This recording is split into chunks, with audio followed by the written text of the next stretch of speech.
exercise we do is why do you either play or why do you coach? Because if you don't know why you play or why you coach, then how are you going to lead others when it gets hard? Yeah. And I will tell you, I think my burnout came in coaching when I strayed away from my why. Welcome to Game Changers, Athlete Edition. I'm Courtney Harmon, a former Division I softball pitcher turned high-performance business coach who knows what it takes to translate athletic mindset into real-world success. And I'm Julie Jones, a Hall of Famer and former Division I head coach with more than 20 years of experience turned mental performance coach. Together, we bridge the gap between elite athletics and lifelong achievement, helping you unlock your full potential on and off the field. This podcast is your go-to source for inspiration, motivation, amazing guests, and actionable insights to help you elevate your game. Today, we're diving into game-changing concepts that transforms not just how athletes perform, but why they step onto the field in the first place.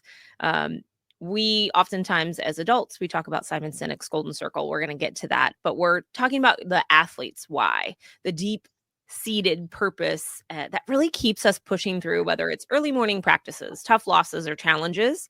But before we get to the athlete's why, we're going to talk to parents. If you're supporting a young athlete or an athlete maybe seeking deeper motivation, or let's face it, we're trying to find the why and really just trying to help our athletes succeed, we have to help them understand the why. So, Jones, I know you have seen this from every angle. And when we look at this through an athlete's lens, obviously it's different, but I think as we step back and we look as parents, we have to look at how can we help our athlete be better. And oftentimes we look, let's talk about the Golden Circle. We look at the Simon Sinek Golden Circle. There's those 3 circles.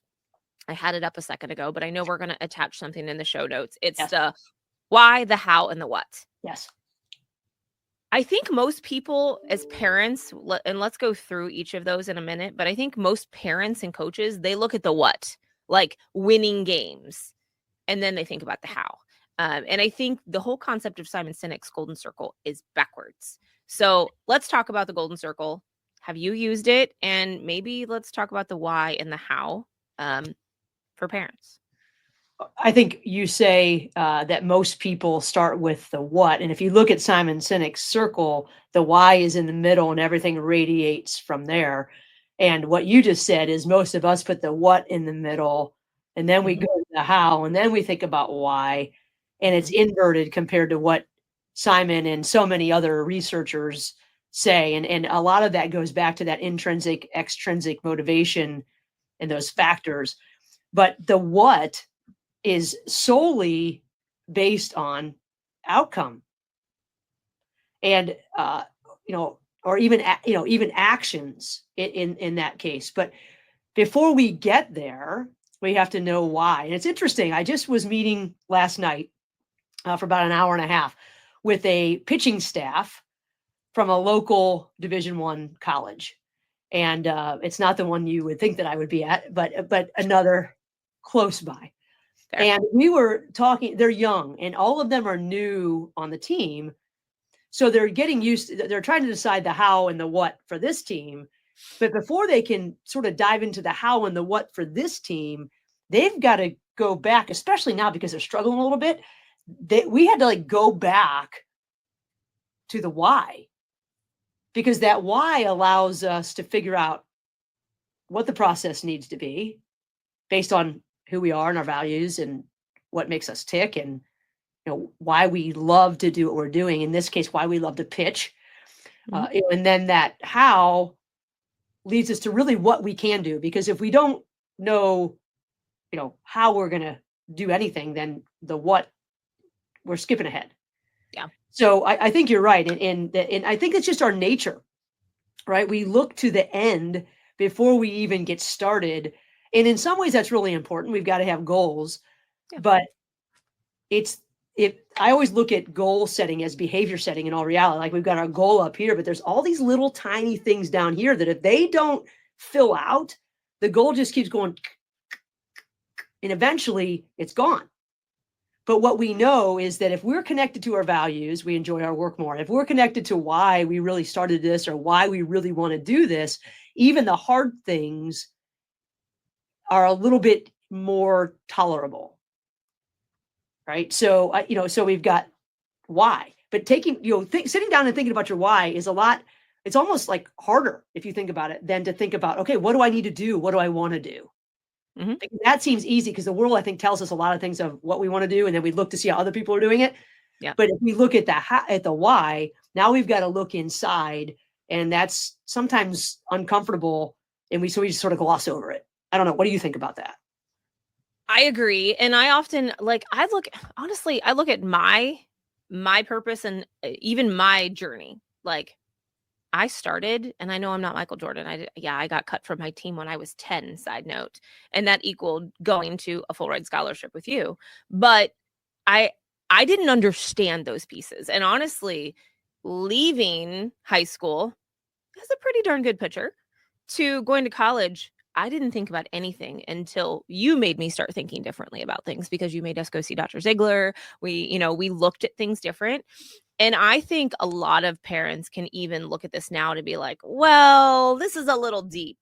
This is like, but honestly, this starts like, I'm talking about this kind of stuff with Colton. Like, why are you doing stuff? What is the purpose or the reason you're playing the sport? Is it because you love the game? Is it because you want to get better at the game? Is it because you like to go hang out with your buddies? But it's going to change at every developmental stage of where they are. We talked about those developmental stages last episode. But I think as a parent, we need to start to think, okay, how can we help them figure it out? Because oftentimes we as adults don't even have our stuff together to figure out our why. So I think it's a good self-reflection for ourselves to be like, okay, what do I want for my kid? But maybe for me too. Right. And I think that we're skipping ahead a little bit, I think, or I'm in my head probably skipping ahead. In my head too. But the truth of it is if I don't stick to my why in helping Jensen, I start to get wrapped up in stuff that I know to me really doesn't matter, but it feels right because everybody else is doing it. And then I get out of my values, right? Like Julie, my former assistant, and I decided that we weren't going to pay for a hotel until our kids were like in the 8th grade to travel, right? I paid for a hotel in January. We went to a meet in Pennsylvania, and our friends, we went, like for whatever reason, but I decided right after that, we're not doing that again next year. We're not doing that again next year. And just because it wasn't, it was fine. But it was just another meet, and we can swim another meet that's at Cleveland State. Right. So, but we get into those things. And if I don't have my why in front of me all the time, and it needs to butt up to his, first of all. Yeah. But mine helps me make decisions on how I push or don't push him. But his why has to connect. I have to know what his is to decide if mine is on or off base. Right? What's your limit? Where do you stop pushing? Where do you start pushing? It really is your guardrails. Right. Exactly. And it goes back to I have my class. I teach a coaching techniques and tactic class. And this is the first exercise we do is why do you either play or why do you coach? Because if you don't know why you play or why you coach, then how are you going to lead others when it gets hard? And I will tell you, I think my burnout came in coaching when I strayed away from my why. I started to pay more attention to tactics and techniques than I did relationships and culture. And relationship and culture was my thing. I think I was good at it. And I started, it's funny because I started to almost enjoy diving into the techniques and tactics a little bit more, because I think we had to be creative because we had so many kids hurt. But when you move away, you don't feel the same. So I think getting our athletes to understand why they play, and if they're 10 and they play because they want to be with their buddies, and we think we're prepping them for the Olympics, well, there's going to be there's going to be some dissonance there. There's going to be some friction. Yeah. So, and it's not that we don't want to encourage them to use that, to learn and to use their talents. But again, if we go back to the USOC model, we know that at this level, they should be doing this. And at this level, they should be doing this, that we want to skip all the way up to this at the beginning.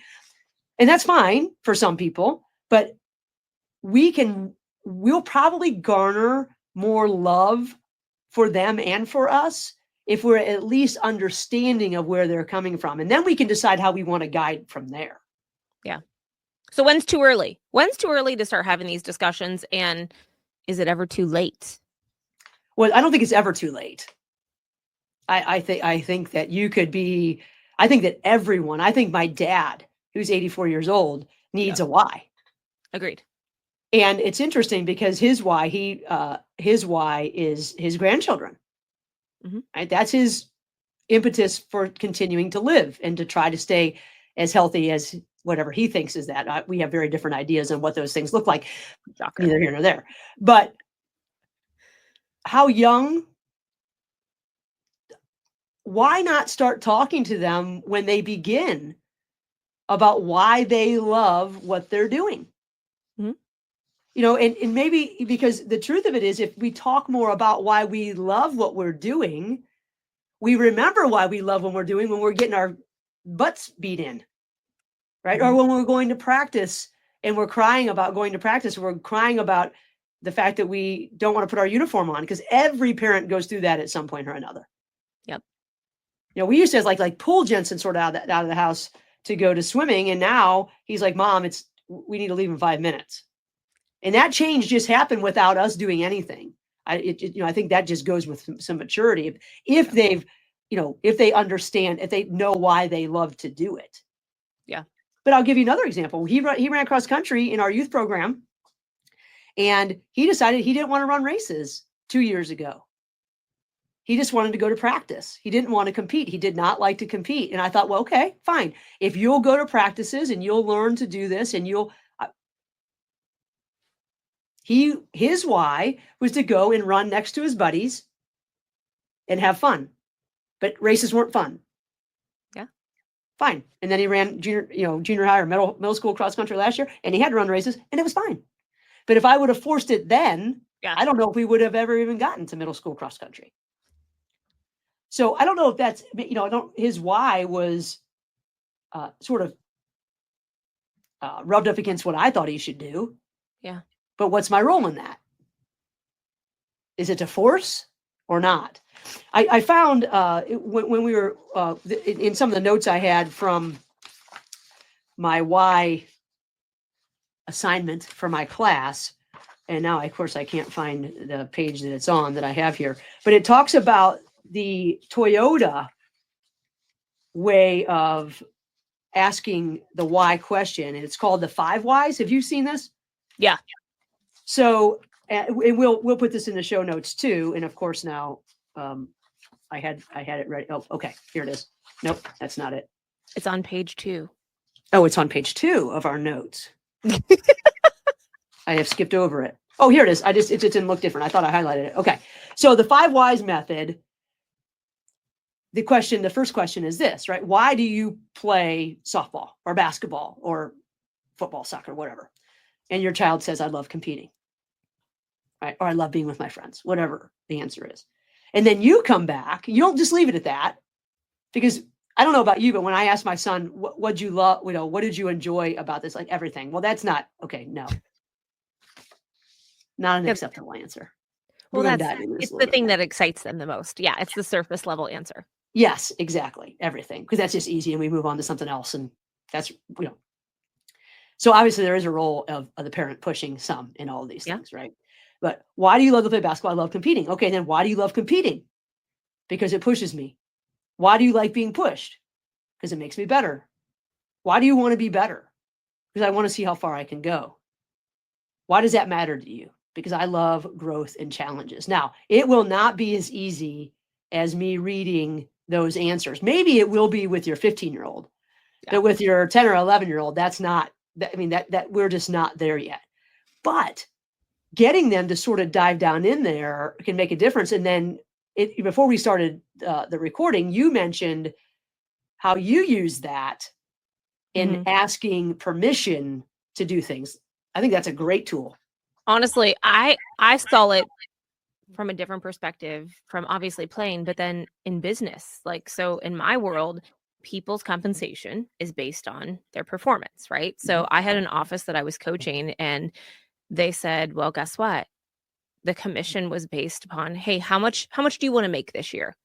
And the person said XYZ.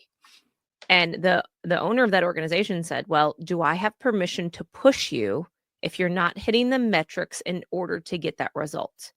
And I thought that was genius, because so then I know that's light years away from where my 10-year-old is, but we've talked about this with Colton. Have I gotten to the fifth why? Probably not. But it's like, I asked the question, well, you want to be better? Well, what does it take to get better? What are the steps you think you need to do to be a better hitter? So we work through that. And it's like, okay, so we go to lessons. That'll help you. Repetition, yes. What do you need to do at home?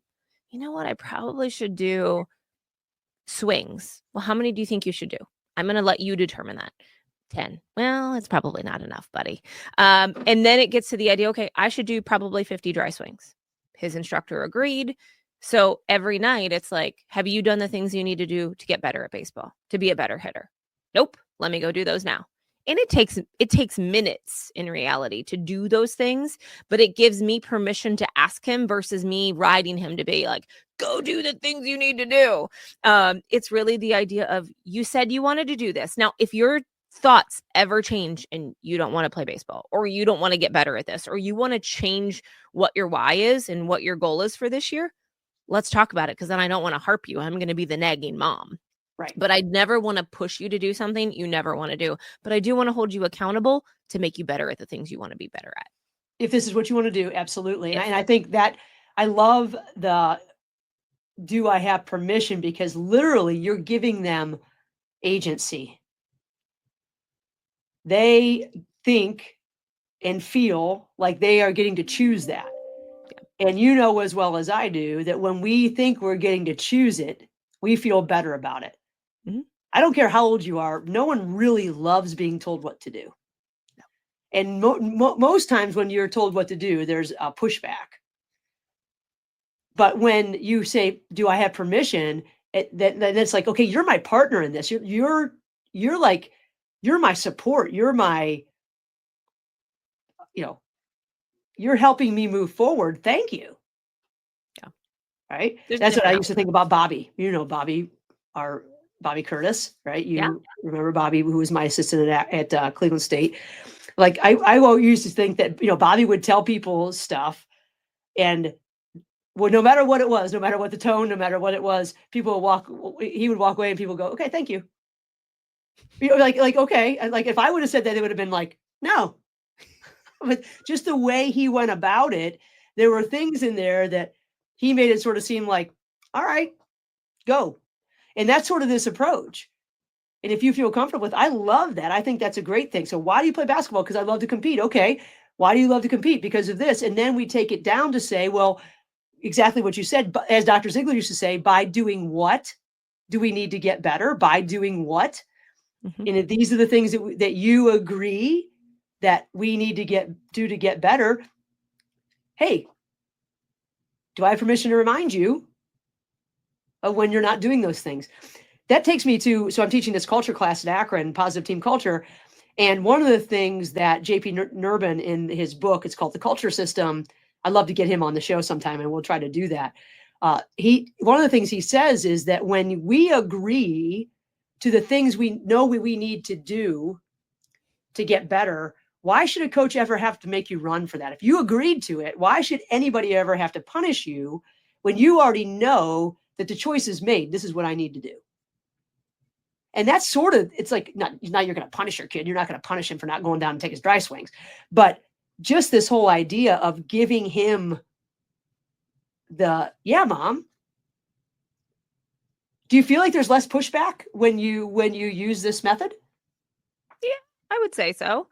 It's like it reminds him to be like, okay, it's not a chore. Yeah. it's a different approach. And I look at his age right now, and what the kids that, the ones that are involved in travel ball, the ones that are still in rec ball, the ones that honestly are quitting, and obviously preparation for this. I saw a stat that 70% of young athletes drop out of sports by the age of 13. And now And we it's already higher for talked, girls. and higher for girls. And we already talked about why sports is important. And we all obviously already know all those things. But it's really the idea of, do I want my kid to not be a part of something to help them grow, or do I want them to be a part and start having the conversations earlier about the why? But I just think I never learned these things until I was in college with you and Dr. Ziegler and thinking about the why, because I was just some dumb jock athlete that liked to play and I went to go to compete. But it's like, okay, how do I do this better for my kid?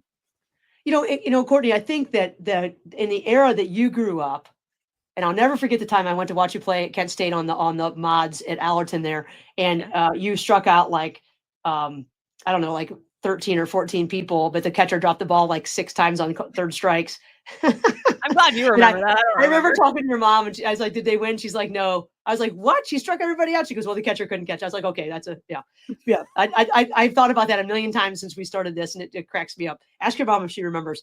I will.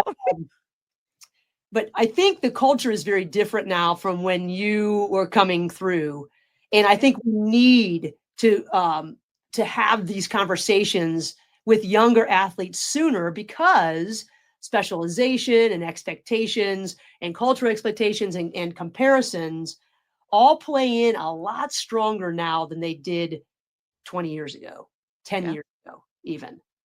Right. When I think about how my career started, and toward the end of my career, and even now with the student athletes and the students that I'm working with, they came up through a whole different sort of system, if you will.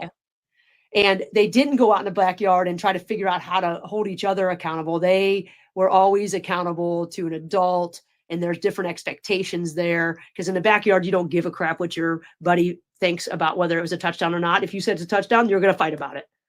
Right. But in other situations, when you're playing organized all the time from 3 years on up, it's just different. I'm not saying it's bad.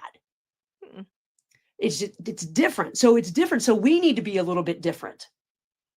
And getting people connected to why they're doing what they're doing as early as possible will give them more wherewithal when things get harder. Because here's what I have experienced in my practice, in my business, is that I notice between that age of 12, before people are getting ready to quit, and the age of 14, so 14U to 12U, there's a huge difference in the mentality, particularly of young women, young girls, is that it's not fun anymore. Now it's pressure. And if we have not sort of built up this, I play because, not because I want to win, not because I need ribbons, not because I need external, praise, but because boom, boom, boom, then when I get to 14 and I start to feel the pressure that everybody thinks I need a scholarship, or am I going to make the varsity, or it's embarrassing to be on JV, whatever the narratives are, I will give myself a better chance of staying connected to the love of the game. I just told a college team just the other day, I said, they don't ever say work ball. They say play ball before the game starts. Yeah. But man, does it feel like work. Yeah. For so many people. And that's what we were. If we can cultivate this early, not just me, research shows that these things make a difference in allowing kids to enjoy things longer. And ultimately, I know that every parent, no matter how they push or they don't push, that's what they ultimately want. They want their child to be successful and to enjoy what they're doing. Who loves to be tortured? Well, right? I'm sure there's some. And now I'm not saying from this perspective you have to be Richard Williams, Serena and Venus's dad. Right. I told you this before. I didn't realize this, but he actually created a rigorous discipline for them. Like, now, sometimes you go to these professional athletes, it's like, did I have Tiger Woods' dad or Serena and Venus's dad, he created a 78-page plan known as, he called it the plan, which outlined every aspect of their training, from physical conditioning to mental toughness. Now, Serena's often credited her father for her success, acknowledging like the vision and the relentless support. They were crucial to her development as a player and a person. I'm not saying you have to be Richard. Right. But we just have to start having conversations. And I think we're going to put in the show notes your own worksheet to help you develop your kids' why. Yes. I thought about putting this in front of my kids to be like, here, go fill this out already. But I'm excited. And I think it's just the conversation. And us as coaches should probably start this as well. You talked before we started, we were talking about questions. You want to go back to the questions that the athletes wanted to hear, or the support they wanted to hear before, middle, and before, during, and after games? Because I thought this was fun. Yeah. So I got this list of responses that were asked to college basketball athletes. Now, this is a national caliber Division III program. Their coach she has over 700 wins, and I've known her my whole athletic life, and I have tons of respect for her. And she saw on ilovetoWatchYouPlay.com this video of young kids answering the question of, what do you want your parents to say and do? Right? What do you want your parents to say and do at games? And this was the question she asked. And she, before, after, and during the game. In a perfect world, this is what my loved ones would say and do. Before the game, my family would be very supportive going into the game. They wouldn't tell me how many points I need to go out and score, or how many minutes I need to play, or how much I should have the ball. They would talk about how I need to go out and enjoy the sport I love and just leave it all out there. So this is a 18 to 22-year-old who understands that how many points she scores, how long she's on the floor, and how much she has the ball are totally out of her control. And yet, as parents, that is the what, right? That's the outside circle. But she hits on the why in this, right? They would talk about how I need to go out and enjoy the sport I love and just leave it all out there. Totally within her control. That's the how. If you think about it, that one comment fits right in to Sinek's, system. Tell me good luck, have fun, right? Tell me good luck, say something encouraging. Good luck, I love you. That's it. That's what they want to hear. They have a coach who has won more than 700 games, who's going to tell them what to do. Mm-hmm. Right? She's already told them what to do. She's not going to tell them what to do that day. She told them what to do all week. And now now they're going to go to work, right? So during, don't say anything, cheer me on, and the team positively when appropriate. They thought this is interesting. Cheering on whoever is on the floor and enjoying the game no matter my playing time. Right? These are the things they would just cheer on the team. And one person said, I try to block out my parents and spectators so I don't overthink. Genius, right? This is a long one, but I think it's important. My family would cheer for the whole team, no matter if I was in or not. They would treat every player as their own daughter, striving for team success, not only my individual success. If I make a mistake, they would encourage and not get upset following any negative words from the stands. They would join in our celebrations and even do some chants. They would be respectful of all my teammates and coaches. They would be happy to simply see me enjoy the environment this team has built. And then finally, after the game, go get food and don't talk about the game unless I bring it up. And this is funny because I had a rule with my mother who knew nothing about sports. That when you were playing, actually at Cleveland State, I think, she asked my sister, if you catch the ball when it's foul, is it an out?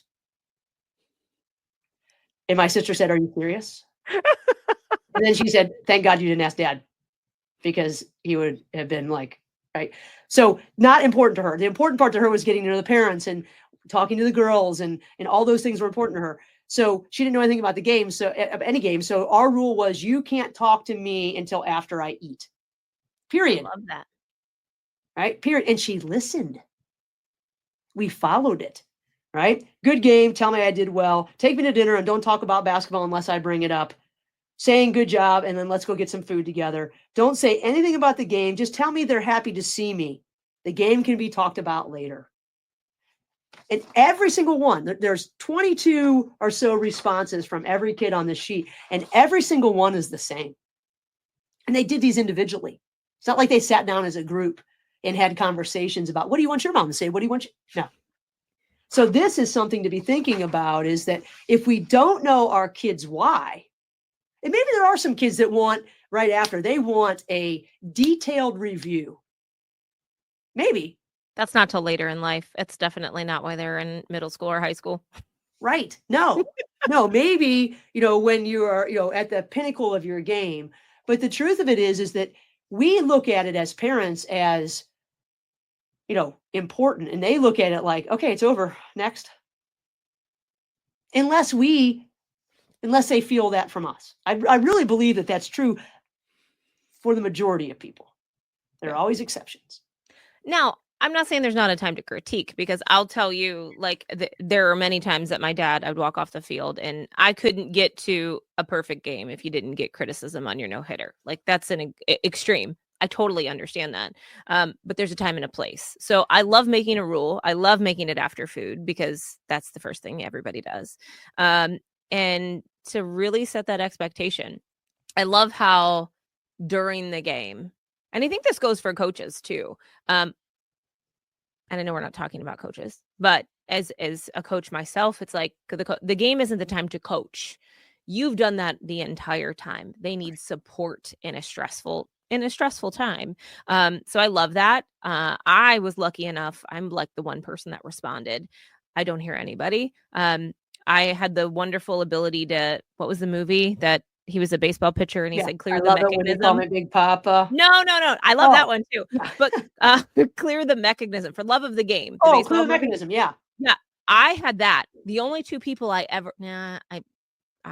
didn't hear you either. Side note. You did when I told you I was going to nail your foot to the mound. I heard you, but that was not during a game. That was literally like you came out and talked to me in a timeout. But right. I had the ability. I heard Anna, my third baseman. She's the only one that, like, for whatever reason, it like processed through my brain. That's good. I heard my dad. Like, those are the only two people I heard. My mom used to get mad at me. She's like, I talked to you during the game. I'm like, I didn't hear you. Yeah. I didn't want to hear you. But I think it's understanding who are those people that support you, get to you, and when you need to get that feedback. So I love all those pieces. I heard somebody talk about coaches, and they said, if you're like, so many coaches, when they give feedback, you're coaching in the past, and during the game, coaching in the past is, and it's the same thing with parents. If you're critiquing what just happened, you're commenting in the past. Yeah. And we need to be thinking about what's coming. Like, when I'm working with my athletes, we talk about, okay, what's important now? What's important now? What's important now? Next pitch mentality, next play mentality. And any critique that you give is only holding everyone, including yourself, in what's already happened, which, as my cousin Mark, who's a pastor in Wadsworth, here close to Akron, says, I have given up all hope for a better past. It doesn't happen. But we, if we're talking about the future and what we want to do next, and that makes a big difference. But all of this goes back to just sort of thinking about, how do we continue to keep our kids engaged? And like, my goal right now is to have Jensen love to swim. I feel like he's with the right coaches for that. I feel like he's got the right friends at swimming for that. I feel like my role is enhancing that, because I am purposely not learning anything about swimming right now, or even if I am not sharing my ideas, because I am not a swimming expert. Yeah. So I think, we have to make these decisions on what our role is as parents to get them past that sticking point of 13. And everybody's like, oh, my kid will make it past 13. 70% don't. That's a big percentage. Yeah. And then we've got to be able to get them onto a high school team, which is hard depending on what district you're in, because if you go to a big school, they're only taking 40 guys. So that means 10 per class or so.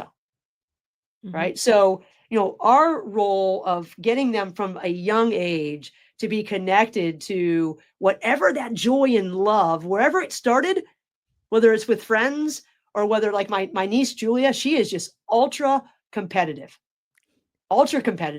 and it's in her. No one's taught her this because my sister couldn't give or take. She's like, yeah, I can beat everybody. I just don't care. Right. And like literally, and it's the case. She's a much better athlete than me. She just, no, okay. Right. But so for that kid, how do we keep her moving?